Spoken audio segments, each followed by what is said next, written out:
Charon, look. Another communicator.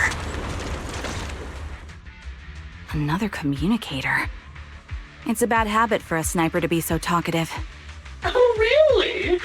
I think it's rather good for my mental health to witness in real time how my target becomes desperate and gives up their struggle. Do you really still need to disguise your voice? I thought you didn't want to hide anymore, Zoe. You're right. Seems there's no need for secrecy anymore.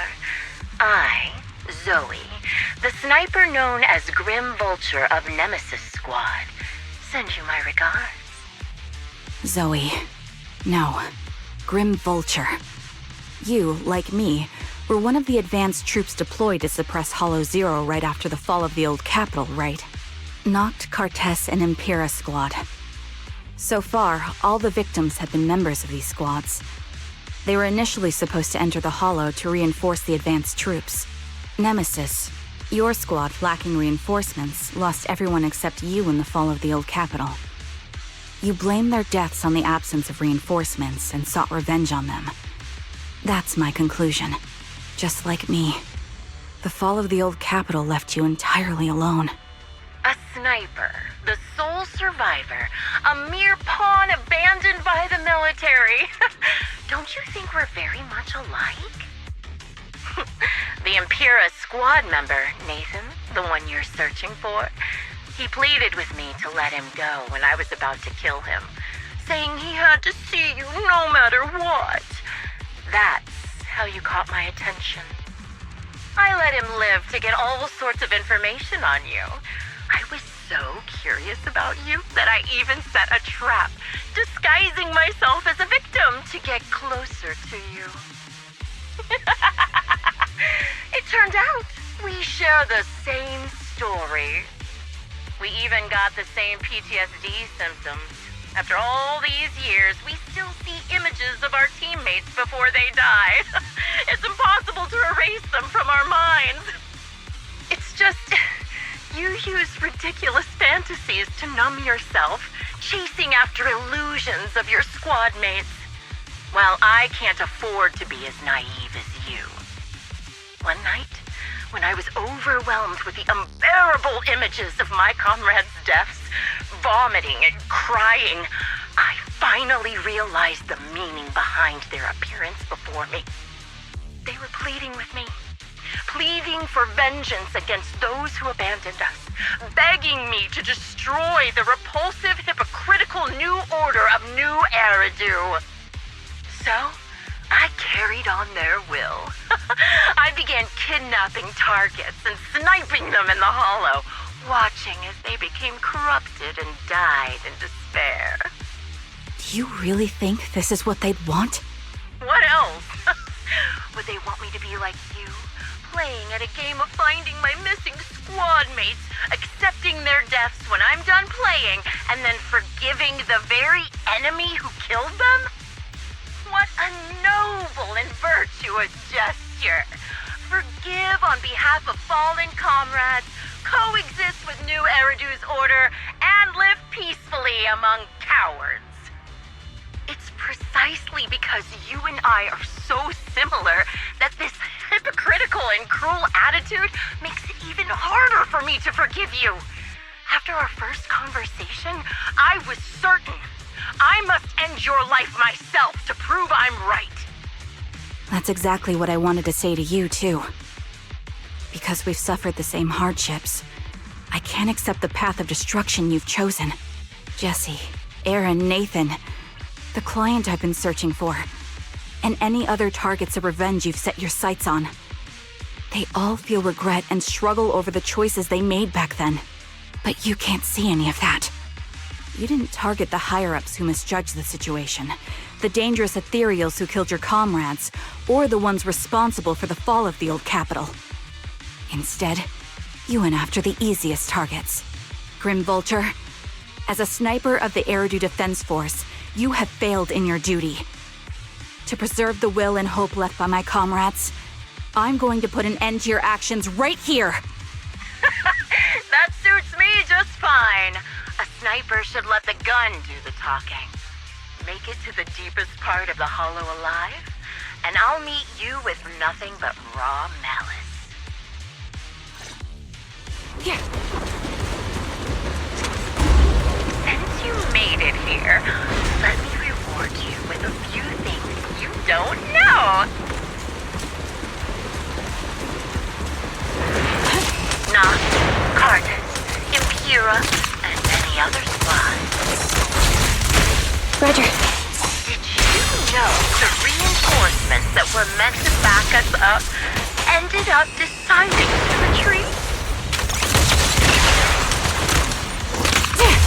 Recalibrating. Relying on a show of hands to vote. Isn't that ridiculous? Our lives were scarred in such an absurd way. Like a kindergarten election for class monitor. Jesse and Aaron, do you have them too? Or are they already?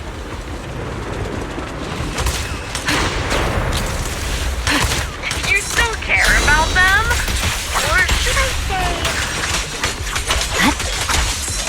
It looks like I haven't made enough of a threat to your life if you still have the time to worry about them.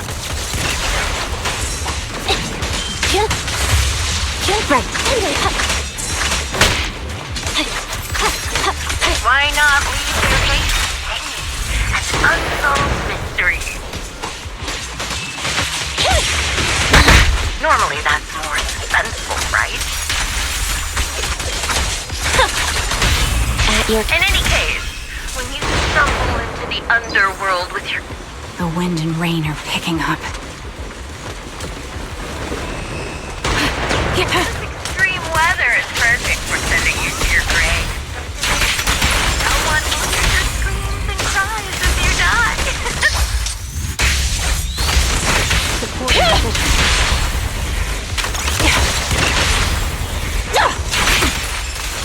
By the time the rain stops, the only thing left is On. I wonder, do you remember you made it part of the hollow one jump? Ah! Such determination deserves praise! Now, time for the final showdown to bring us.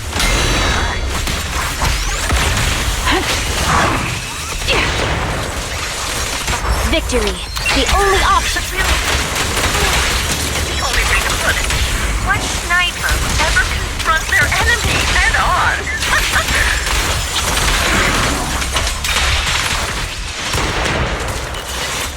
I've prepared a little gift for you. I made this insurance material by abducting and corrupting a high-ranking officer. Fire support ready. It wasn't easy luring it here. You can play with it for a while. As for me, I'll watch you from above, waiting for the moment you realize. Then I'll put a bullet right through your heart. Hit the core.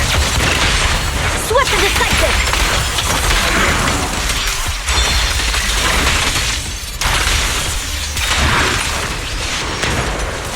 My bullets are one with the wind. I swear on my blade. Show no mercy. Target locked. Time to pin them down.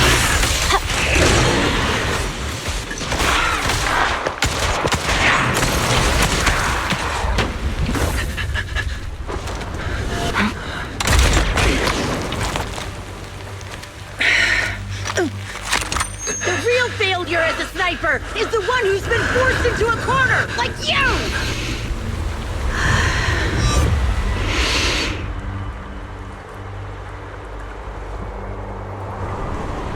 The wind. It's shifting.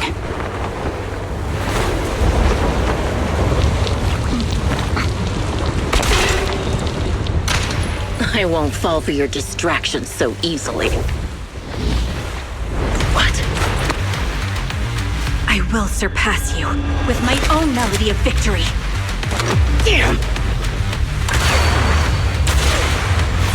And let the wind be the opening notes.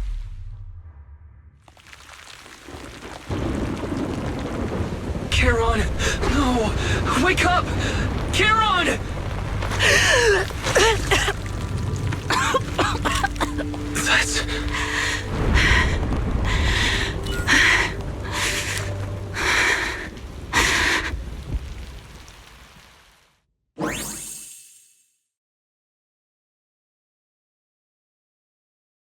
Just you? Where's your friend, the proxy? The proxy went to rescue the hostages. I want to speak with you alone. A sniper should always monitor the changes to their surroundings, factoring the environment into their tactics. Being blinded by the intent to kill and failing to take this into account was your downfall. Didn't expect to be lectured by a youngster. What a disgrace.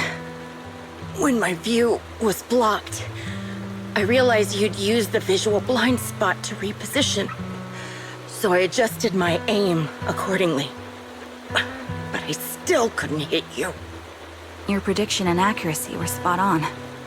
I was just saved once again by this. By both this harmonica, and by my former comrades. Are you trying to say that this is destiny? That it's the will of my companions guarding me? I lost to the wave of ethereals, to the military's betrayal. And now I lose to your reckless actions, driven by some ridiculous fantasy. Your fantasy, your attitude, your very existence, and the outcome of this battle. They are the greatest denial and insult to my revenge. Yet you're emitting a much calmer ether energy now. Almost as if you found relief. My vision is fading. I can't see my comrades on the brink of death anymore. My wounds are fatal, but I don't feel any pain. Relief. It's not such a bad thing. Did you intend for me to kill you from the start? Let me answer that question with a story. The first time I saw you was actually during the fall of the old capital. My comrades were all dead, and the reinforcements the higher-ups promised before the mission never came. I can't even remember how long the fight went on. Ultimately, I had no choice but to retreat, failing to bring back my squad mates' bodies. I made my way through one battle line after another. The advanced troops were nearly wiped out. But when I reached a certain front, a small squad of survivors called out to me. Few people can still stand after such severe corruption and injury, but all 5 of them were still fighting. They were protecting a girl who had lost her sight and fallen unconscious while searching for a way out of the hollow. They told me they were beyond saving, and if I planned to retreat, I must take the girl with me. I couldn't turn down the last request of a group of heroic soldiers about to die in battle. Your comrades entrusted your life to me. I was the one who brought you out of the hollow. You already know what happened afterward. It didn't take long for you to leave the Defense Force after you came to. Just like me. I developed PTSD so intense that sometimes I couldn't even hold a normal conversation. But for me, the hardest blow was the death of my squad. To an orphan like me, they were family. If the reinforcements had kept their word and provided support, they wouldn't have died for nothing. Don't you ever have that thought? To say I don't would be a lie. But But I think deep down you know. From the moment we stepped into the Hollow, there was no way we were getting saved. Given how quickly the Hollow was spreading, and the ever-increasing number of ethereals, it would take the sacrifice of countless Defense Force troops to suppress it. It wasn't something that could have been accomplished in such a short time. The reinforcements would have only been a drop in the bucket. More sacrifices without results. Canceling the reinforcements, sending the advanced troops to rescue as many civilians as possible to minimize casualties. I think most commanders would have made the same decision. Objective and cold logic. I understand it, of course. But when you see members of the reinforcements living happy lives years later, can you still keep your composure? I couldn't. Even if the chance was minuscule, I wanted my squad mates to survive. But they turned that chance to zero, and still have the nerve to embrace a peaceful future. I can't help but resent them. By the time I realized what I'd done, I had already taken several lives. Nathan.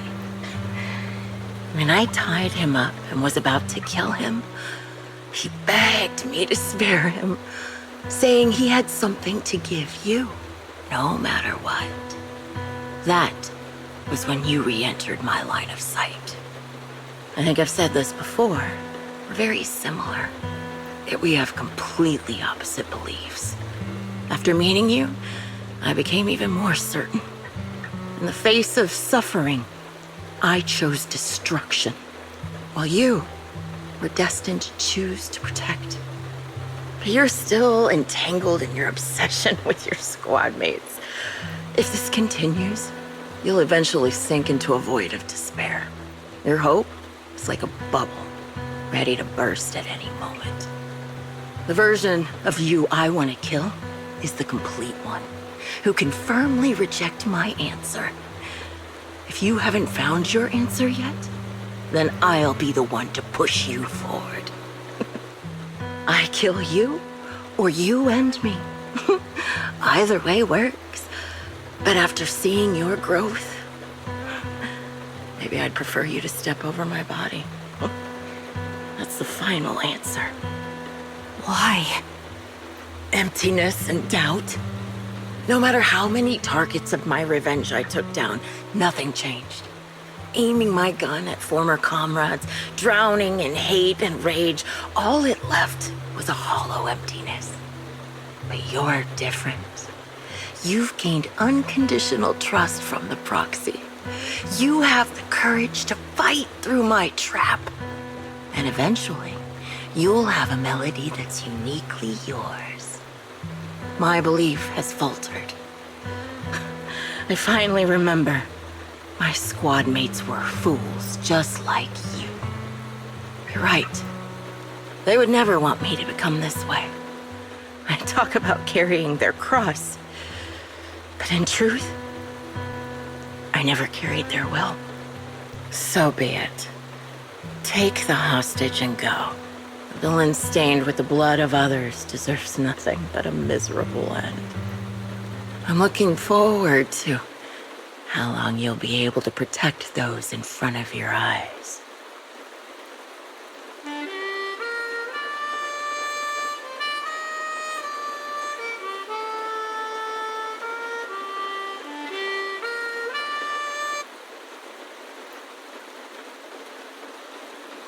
It can still be played after taking a bullet. Impressive.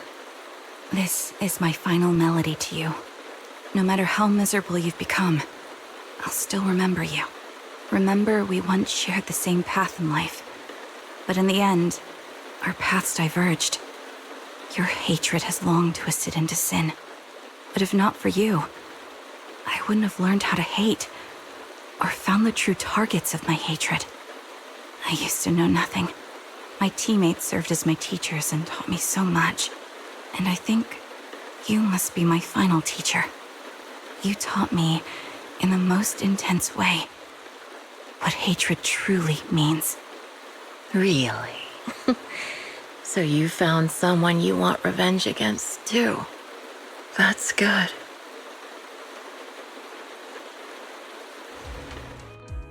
So you're the sniper from Liar Squad. It's nice to finally meet you. And you must be the one who's been searching for me. Nathan, the younger brother of Lethe. It's good to see you safe and sound. That's right. I'm sorry for causing all this trouble. I nearly cost you your life, becoming a target of a victim from the fall of the old capital. Maybe that's what I get not helping my brother and the rest of the defense force back then. When the reinforcements decided to retreat, I spoke out against it. I had family among the soldiers already in the Hollow, but I didn't have the courage to take that step. The one that might have cost me my life. I'm sorry. You don't need to feel regret or apologize. The outcome wasn't something you could have controlled. You cared deeply for Lethe, and even today you still think of him. To someone like him, who always cherished family, that's more than enough. Thank you. I heard you've been searching for the members of Liar Squad all these years. I'm nothing compared to your determination. Thank you for everything you've done, but please stop the search. It's time for you to start living a life that's truly your own. I hate to say this as a family member, but back then, they were already... I know. You don't need to say it. I've been drowning in a fantasy of my own making for years, but it's a fantasy that kept me from falling into the abyss. Nathan, Grim Vulture told me you have something you want to give me. Is that why you commissioned someone to find me? Yes. After learning about the bond between you and your squad, I knew I couldn't live with myself if I didn't get this to you. So I got on my knees and begged Grim Vulture, even playing this recording for her, hoping it would move her. Regardless of how things unfolded, what matters is that it wasn't destroyed, and I'm here, alive, to hand it to you.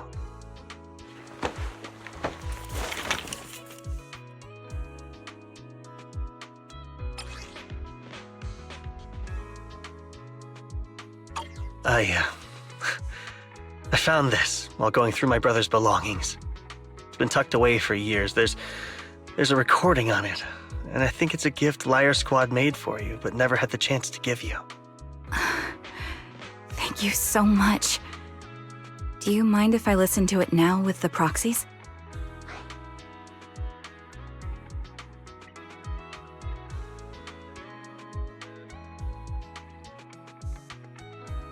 With me and Belle? We're honored. I thought we were just here to collect the commission fee today. Go ahead. As for the commission fee, I'll pay it to you both shortly, so don't worry about that.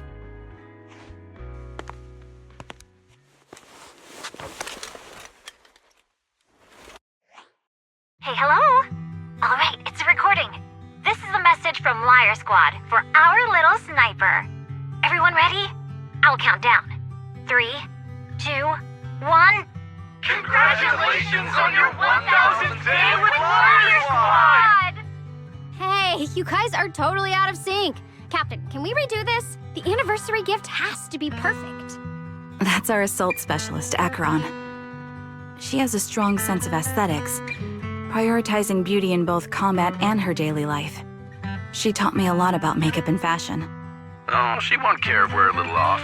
Forget the re-record. Let's just get it done and order the cake. We don't want him to sell out. That's our medic, Kakaist. He's usually lazy and a bit of a smooth talker, but he's actually very capable and kind. He taught me a lot about unconventional negotiation tactics and ways of handling things. You two, stop arguing during the recording. I've already ordered the cake. If you keep rambling, we really will have to re-record this. Cut the chatter already. And that Styx, a reliable artillery specialist. He's the oldest in the squad. He loves sharing photos of his daughter and reminiscing about how he wooed his wife. The way he won her over inspired me a lot. All right, let's all calm down. Wouldn't want to get on the captain's bad side. Captain, would you like to go first? We can edit or re-record whatever we need to. That's our scout and engineer, Lethe. He's a bit self-conscious because of how his younger brother excels, and he's somewhat introverted. but he's actually very capable. He taught me sharp observation skills, calm execution under pressure, and how to make use of the environment. Okay, thank you all for settling down before I completely lost my cool. It's fine. No need to cut anything or re-record. Let's just keep it as it is. Loud and messy, just like our Liar Squad. That's our captain, who took me in and taught me how to play the harmonica. And the real Charon. I'll make sure to explain properly to you later, Proxy. As you've heard, this recording is a little gift from the 5 of us. How time flies. When I brought you into the squad about 2.5 years ago, you were just a shy kid who blushed whenever you talked to someone. Over these 1,000 days, you've really worked hard to keep pace with our fighting rhythm. You've done incredibly well. In the last mission, your successful sniper kill of that high-risk ethereal really helped Acheron a lot. I hate to say it, but yeah, I went too far in last time. Thanks for getting me out of that mess. Just this once, I'll admit, your moves were more elegant in that fight. And not just that fight. Ever since you became a quicker shot and learned to adjust for wind speeds on the fly, we've been taking fewer and fewer hits. Makes my job way easier. So, cheers. You often worry about not doing enough. But in these 2.5 years, you've absorbed everything I know about stealth, reconnaissance, and tactical countermeasures. Trust me, you'll become an incredibly skilled sniper. Having you covering us from the rear makes every fight feel safer. But you still have a lot to learn about socializing and romance. When peace finally comes to Eridu, leave us and live your own life. Where did that come from? She's not leaving us. Even if she retires, she'll move into my house and I'll spoil her with loads of beautiful clothes. We can talk about living alone in 10 or 20 years. Sorry, I got carried away. Anyway, you're talented and hardworking. Over these 1,000 days, you've opened your heart to us and even encouraged us in return. Having you as a comrade is a blessing for all 5 of us. But I have to say one thing. You're always so sensitive and kind. Every time you see us get hurt, you look like you're about to break. Has our squad motto, having each other's backs, become too much of a burden for you? I get how you feel. When your squad mates trust you with their backs, your first instinct is to protect them, right? But that's not the way it should be. No one can shoulder everything alone. Don't try to carry everything on your own. Choosing to fight on the battlefield is my resolve. Feel it. Share yours with me. And when it's your turn to watch my back, I'll give my all to honor it too. As long as you fight with all your strength, there's no such thing as failing to protect something, because your will and our will is preserved and carried on in other ways. But don't let that weigh on you. Try to trust in us, just like we trust in you, no matter what. I've struggled with that kind of thinking myself, but I eventually made my way through it. All this talk of camaraderie, of keeping each other safe, it's like a harmonica melody scoring our time together. Even when things change, our tune will go on, and that's enough. Exactly. Honestly, I'm sometimes terrified. Afraid that someday, you'll blame yourself for failing to protect us and fall apart. That's why I wanted to record this message. Please, don't try to bear everything alone. Maybe you can start relying on us more, fully entrusting your vulnerable side to us. Our will has long been intertwined with yours. We're comrades. This is getting way too sentimental. It doesn't feel like me anymore. Anyway, we just want to see you trusting your comrades enough to share your burdens, even if it isn't us.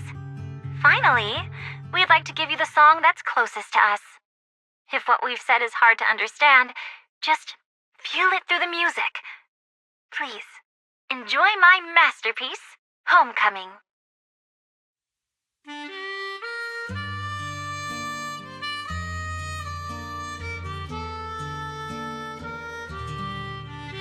Proxy, do you remember?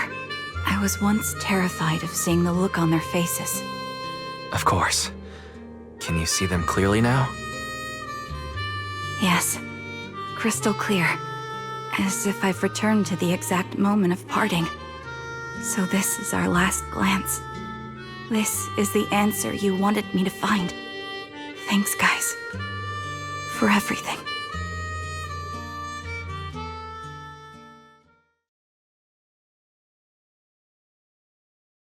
Proxies? No. Lies. Belle. I've troubled you two a lot these days with my personal affairs. Words can't describe what you've done for me. No worries. Honestly, my brother and I have been a bit lost recently. Meeting you, though, well, it feels like we've known each other forever. Doesn't it, Wise? Yeah, we've learned a lot from you too. If nothing else, spending time with you really cheered us up. Perhaps we've always shared the same resolve. Yeah. When I was trapped in self-doubt, unable to get out, I'm glad you were there with me. You're right. We've already entrusted our backs to each other as comrades. And because of that, because we are comrades, please, hear me out. Maybe you've already noticed. I'm sorry, but I've been keeping something from you. Charon isn't actually my codename. As I mentioned before, Charon was my captain's codename. When I met both of you for the first time, I didn't want to tell you my codename, because I thought someone who couldn't protect their squad mates had no right to one. So I lied. Captain Charon was an orphan like me, with no family to mourn her. I've been using her codename because I may be the last person in the world who still remembers her. But I understand now. If I want to keep moving forward, I can't keep hiding behind a lie. My true codename is... You don't have to tell me right now. Charon, at the harbor, Nathan spoke to you privately. Was he offering you a chance to return to the Defense Force? Yes. He said he still has a friend in the Defense Force who's currently forming a new squad. And if my goals align with theirs, I could consider joining them. So, what's your decision? Where will you go next? After everything that's happened, I think I do share the same goal as that friend of his and the new squad they're building. So I'll head back to the new Eridu Defense Force and keep chasing my new goal with a new team.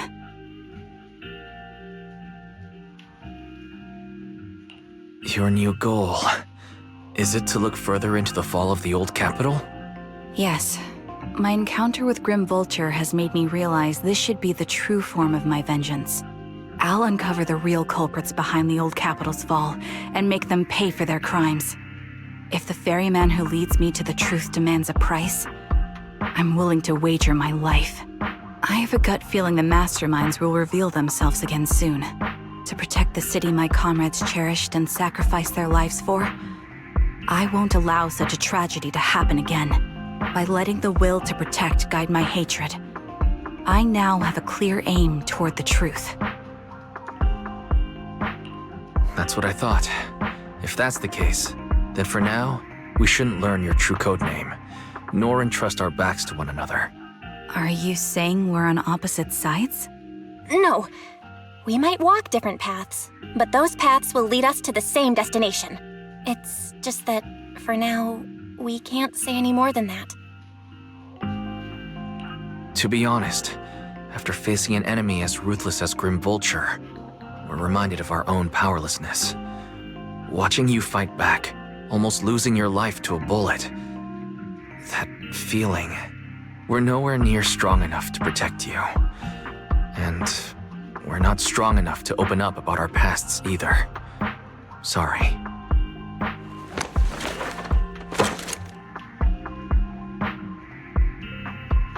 If this is your slightly selfish principle, I'll respect it. You were once my proxies, and I'll keep this memory locked away as something I cherish. If, as you say, our destination is the same, then we should continue on our separate paths, striving to grow stronger. The next time we meet, I'll reveal my true codename. I hope we can become true comrades. I want your presence to forever remain in the melody of my life.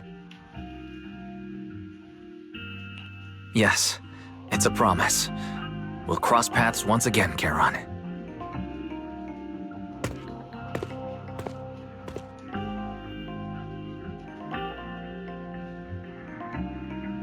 Hello.